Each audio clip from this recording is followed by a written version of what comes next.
মা বাবার কোলগোড়া থেকেই রহস্যজনকভাবেই নিখোঁজ হয়ে যায় 1 বছর 4 মাসের শিশু কন্যা। তারপরেই শোরগোল পড়ে যায় এলাকাতেই। ঘটনাটি ঘটেছে বাঁকুড়া সদর থানার অন্তর্গত বগা গ্রামেই। ঘটনায় তদন্ত শুরু করেন বাঁকুড়া সদর থানার পুলিশ। অবশেষে সেই শিশুকন্যার বাবা প্রশান্ত বাউরি ও মুন্নি বাউরিকে বাঁকুড়া সদর থানার পুলিশ নিজেদের হেফাজতে নেন এবং তাদেরকে জিজ্ঞাসাবাদ শুরু করেন। অবশেষে পুলিশের চাপে পড়ে প্রশান্ত বাউরি স্বীকার করেন তার নিজের মেয়েকেই তিনি শ্বাসরোধ করে মেরে ফেলেন এবং দেহ বাড়ির থেকে কিছুটা দূরে ঝুড়ে ফেলে দেন। তিনি জানান তার স্ত্রীর অবৈধ সম্পর্ক ছিল আর সেই সন্দেহের কারণেই এই ঘটনা ঘটিয়েছেন। শনিবার তাদেরকে গ্রেপ্তার করা হয় এবং তাদের বিরুদ্ধে খুনের মামলা রুজু করেন বাঁকুড়া সদর থানার পুলিশ।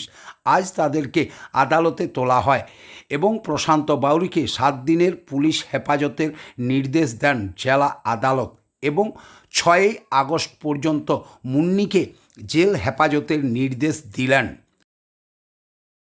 হয়েছিল ঘটনাটা কি হয়েছিল? ঘুমিয়ে গেছি, দেখি না বাচ্চা নেই। আমার তাহলে কি আপনার স্বামী মেরেছে? কে মারলো? কে খুন কেন মারলো? করলেন? খুন কেন করলেন? আমি কে মারলো? বলিনি, আমি ঘুমিয়ে গেছি। আমি জন্মদিনে আমি কি খুন করতে পারি গো আমার বাচ্চা? তাহলে কি বাবাই মেরেছে? তো ওর বাবাই মেরেছে?